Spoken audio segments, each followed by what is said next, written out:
Hello friends, क्या हाल चाल है। आई थिंक आप लोग ठीक होंगे। तो दोस्तों, आज मैं आपके सामने एक बहुत ही इंटरेस्टिंग वीडियो लेके आया हूँ। जैसे कि आप लोग अपनी स्क्रीन पे देख ही सकते हैं, तो ये हमारा वीडियो बहुत ही ज़्यादा इंपॉर्टेंट यहाँ पे होने वाला है। और वीडियो क्या है कि GATE 2025 MSQ and NAT questions को हम लोग कैसे हैंडल करें। क्योंकि दोस्तों, अक्सर हमारी जो आदत है वो MCQs क्वेश्चन करने की हो जाती है। मतलब हमको यहाँ पे 4 ऑप्शंस दिए होते हैं जिसमें से एक करेक्ट होता है। तो वो करना हमारे लिए यूज़ टू हो चुका है, क्योंकि अधिकतर एग्ज़ाम्स में हमसे MCQ क्वेश्चन ही पूछे जाते हैं। ठीक है? अब जो हमारा गेट का एग्ज़ाम है, ये हमारा रैंक डिसाइडर एग्ज़ाम है। मतलब यहाँ पे अगर आप एक अच्छी रैंक निकालोगे, तभी आपका कुछ भला हो पाएगा। केवल गेट को क्वालीफाई करने से ही कुछ नहीं होगा। और यहाँ पर जो मेन विलेन बन के आते हैं, वो आते हैं आपके MSQ और NAT।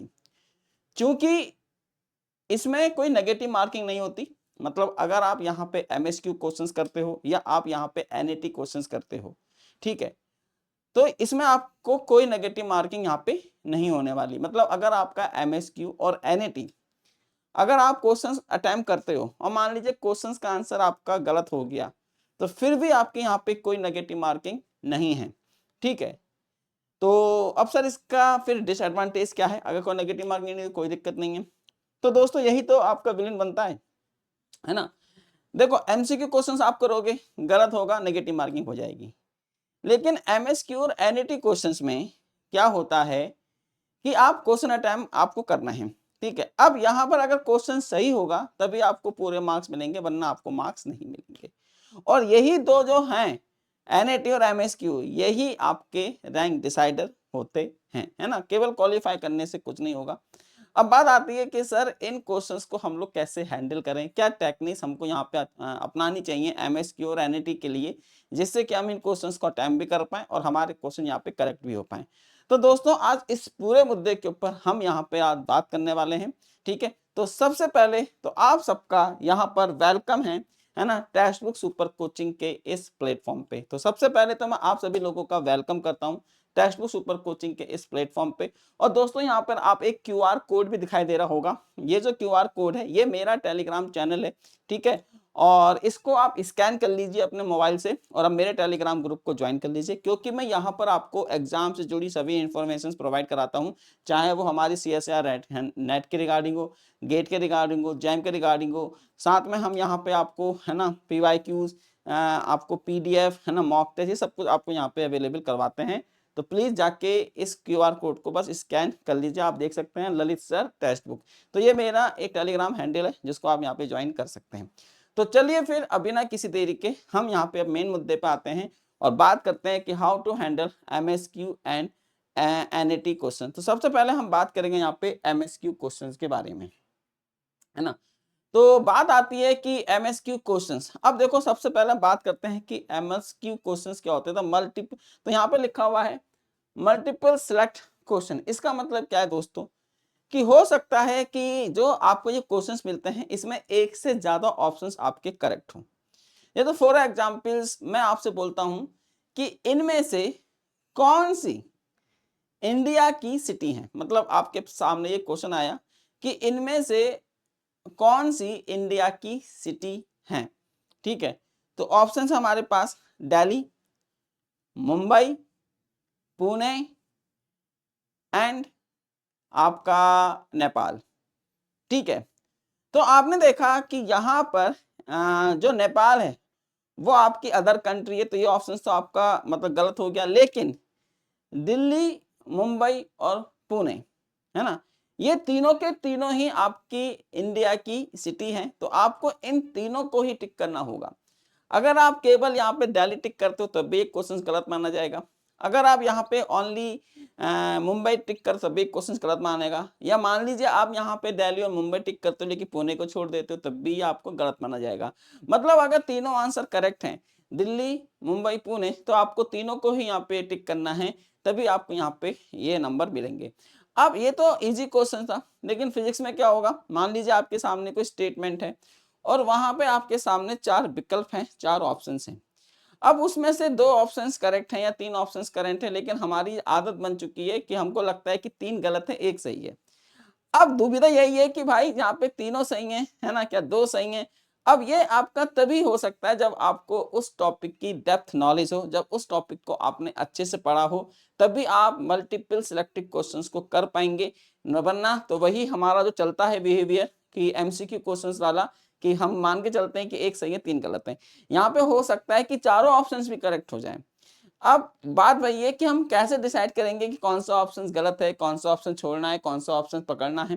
तो इसके लिए मैंने यहाँ पे कुछ की फैक्टर लिखे हुए हैं, है ना, आप यहाँ पे इनको देखिए। तो सबसे पहले रीड केयरफुली, जो भी आपका क्वेश्चंस हैं और जो भी आपके ऑप्शंस हैं उनको अच्छे से आपको यहाँ पे पढ़ना है, ठीक है। Read all option thoroughly as more than one option may be correct, है ना। तो सबसे पहले क्वेश्चंस को अच्छे से पढ़िए, देन उसके बाद दोस्तों आप यहाँ पे ऑप्शंस को भी अच्छे से यहाँ पे आपको पढ़ना है। एलिमिनेशन टेक्निक, ठीक है। अब जैसे एमसीक्यू क्वेश्चंस करते करते एलिमिनेशन टेक्निक तुमको आती है, तो यहाँ पर भी आप देखते हैं rule out incorrect choice systematically to narrow down correct options, ठीक है। तो क्या आप लोग यहाँ पे कर सकते हैं। फिर उसके बाद क्या है, पार्शियल आंसरिंग, ठीक है। तो नो पार्शियल मार्किंग, तो so select an option only if you are sure it is correct, ठीक है। तो ये हो गया है हमारे पास। उसके बाद है कॉन्सेप्ट बैच अप्रोच, ये आपको यहाँ पे लगानी है, ठीक है। एमएसक्यू टेस्ट डीप अंडरस्टैंडिंग, मैंने आपको पहले बताया कि यहाँ पर आपको टॉपिक की डीप अंडरस्टैंडिंग बहुत जरूरी है, तभी आप इन क्वेश्चंस को यहाँ पे कर पाओगे, अन्यथा ये क्वेश्चन आपका गलत हो जाएगा। So really on fundamental concept rather than shortcuts, ठीक है। अब यहाँ पे हम बात करेंगे अवॉइड गैस वर्क। देखो आपको अगर कोई क्वेश्चन अगर आपको अच्छे से आता है तभी आपको ये क्वेश्चन यहाँ पे अटेम्प्ट, वैसे आप अटेम्प्ट कर सकते हो क्योंकि किसी भी तरीके की नेगेटिव मार्किंग नहीं है, तो क्वेश्चन तो आप अटेम्प्ट कर सकते हो, लेकिन क्वेश्चन सही होना ज्यादा मैटर करेगा, ठीक है। तो अवॉइड गैस मार्क, है ना। तो ऐसा नहीं है कि यार ए सही है बी सही है, यहाँ पे गैस काम नहीं करेगा, ठीक है। यहाँ पे अगर आपका ऑप्शन पूरे तरीके से करेक्ट है तभी वो कंसिडर होगा, अन्यथा कंसिडर नहीं होगा, ठीक है। तो ये आप यहाँ पे देख सकते हो, तो यहाँ पे लिखा है since there is no negative marking, मैंने वही बताया कि अगर नेगेटिव मार्किंग ये नहीं है इसका मतलब तुक्का मार जाओगे, है ना। तो select an answer only if confident avoiding unnecessary risk, ठीक है। तो ये आपको यहाँ पे करना है, ठीक है। तो एमएसक्यू क्वेश्चंस के लिए सबसे पहले तो आपको डीप अंडरस्टैंडिंग बहुत बहुत बहुत जरूरी है, ठीक है। अब हम बातें आते हैं किसमें, न्यूमेरिकल आंसर टाइप में, यानी कि एनएटी क्वेश्चंस में। तो यहां पर हम बात करते हैं अब आपकी एनएटी, जिसको हमने लिखा है न्यूमेरिकल आंसर टाइप क्वेश्चंस। अब देखो न्यूमेरिकल आंसर टाइप क्वेश्चंस क्या होते हैं कि आपको एक स्टेटमेंट दिया होगा और उसके आगे फिल इन द ब्लैंक्स कर देते हैं, यहाँ पे आपको ऑप्शंस नहीं गिवन होते हैं। तो ये तो बिल्कुल एमसीक्यू जैसा ही है। एमसीक्यू में भी आपको क्वेश्चंस पूरा का पूरा सॉल्व करना पड़ता है, उसके बाद आप देखोगे कौन सा करेक्ट आंसर आया, आप उसके आगे टिक लगा देते हो, है ना। मतलब वहां पे आपको ऑलरेडी ऑप्शंस गिवन होता है, एक सही होता है, उसको आप टिक लगाते हो। लेकिन यहाँ पे तो आपके पास ऑप्शन ही नहीं है, तो आपको बस यहाँ पे क्वेश्चन सॉल्व करना है। और क्वेश्चन सॉल्व करने के बाद फिर गेट एग्जाम में क्या होता है कि आपसे पूछते हैं कि अप टू 3 डेसिमल आपको करेक्ट आंसर देना है, अप टू 3 डेसिमल मतलब आपको राउंडिंग ऑफ करना है, ठीक है। फिर आपको वो आंसर वहां पे लिखना होता है। मतलब कुल मिला के क्वेश्चन एमसीक्यू की तरह ही है, बस वहां पे आपको 4 ऑप्शंस गिवन होते हैं जिसमें से एक ठीक होता है, जो आपका आंसर आता है उसको आप टिक करके वहां पे आ जाते हो। लेकिन यहाँ पे फिल इन द ब्लैंक्स है। अब यहाँ पे जो आपको आंसर आया है वही आपको सच मानना पड़ेगा, ठीक है, और उसको आपको लिख के आना पड़ेगा। ये है बस यहाँ पे रिस्क, और इसमें भी कोई नेगेटिव मार्किंग यहाँ पे नहीं होती है। तो आप देख सकते हैं कि सबसे पहले बात है एक्यूरेसी मैटर्स। तो यहाँ पे आपकी एक्यूरेसी मैटर करती है, क्योंकि आपको नहीं पता आंसर क्या है, मतलब आपने जो क्वेश्चन को पूरा का पूरा सॉल्व किया है, अब जो आंसर आपका सॉल्व करके आ गया है, अब एग्जाम में इतना टाइम नहीं होता कि आप 1 2 3 बार क्वेश्चन का टाइम करो, है ना। एक या टाइम में आपका जो आंसर आया है उसको फिर आपको यहाँ पे सच मानना पड़ेगा। तो इसके लिए एक्यूरेसी मैटर करती है। तो आप घर में बैठ के, अभी आपका एग्जाम नहीं हुआ है तो एनएटी के ऊपर काम कीजिए, है ना। आप वहां पे उसकी कैलकुलेशंस के ऊपर काम कीजिए, ठीक है, फॉर्मूलेस के ऊपर काम कीजिए, तभी आपकी एक्यूरेसी वहां पे आएगी, ठीक है। तो नो ऑप्शंस आर गिवन, तो so double check calculation and avoid approximation error, है ना। तो आपको भाई डबल चेक ये सब करना ही पड़ेगा वहां पे, ठीक है दोस्तों। उसके बाद क्या लिखा हुआ है, यूनिट्स एंड सिग्निफिकेंट फिगर्स। अब देखो यहाँ पर मैंने क्या बताया कि आपको राउंडिंग ऑफ करना है, ठीक है। तो यूनिट और सिग्निफिकेंट फिगर्स का भी आपको यहाँ पे अच्छा नॉलेज होना चाहिए। इसके लिए आप 11th का जो चैप्टर है ना, सिग्निफिकेंट एरर्स और यूनिट एंड मेजरमेंट्स, वो आप पढ़ सकते हो कि कैसे हम चीजों को राउंडिंग ऑफ करते हैं। फिजिक्स का ही चैप्टर है क्लास 11th का। तो ensure the answer is in the required units arounded correctly, ठीक है। तो ये रहा। यूज फॉर्मुलेस स्मार्टली, है ना। आपको फॉर्मूले के ऊपर अच्छा नॉलेज होना चाहिए। देन उसके बाद है यहाँ पे एस्टिमेशन टेक्निक्स है ना, use approximation where possible to quickly verify the range of the expected answer. ठीक है, तो ये है। और दोस्तों आपको राउंडिंग ऑफ करना भी आना चाहिए, इसलिए मैंने यहाँ पे बोला है यूनिट्स, क्योंकि वहां पे अगर मान लीजिए आपको कुछ आंसर आया है और आपसे पूछ लिया कि up to 3 decimal places, up to 2 decimal places, तो ये आपको कन्वर्ट करना आना चाहिए। तो इसके लिए मैं आपको बार बार बोल रहा हूं कि क्लास 11th का जो चैप्टर है यूनिट्स एंड सिग्निफिकेंट एरर्स, आप उनको एक बार जरूर पढ़िए, आपको समझ में आएगा कि सिग्निफिकेंट डिजिट्स क्या होती हैं, यूनिट्स क्या होती हैं, और इसको कैसे हमको राउंडिंग ऑफ करना होता है। ठीक है, ऐसा नहीं है कि 5 आया तो बढ़ा के लिख दोगे, 6 आया तो घटा के लिख दोगे, ये ऐसा कुछ नहीं होता। ठीक है, तो राउंडिंग ऑफ करना आना चाहिए।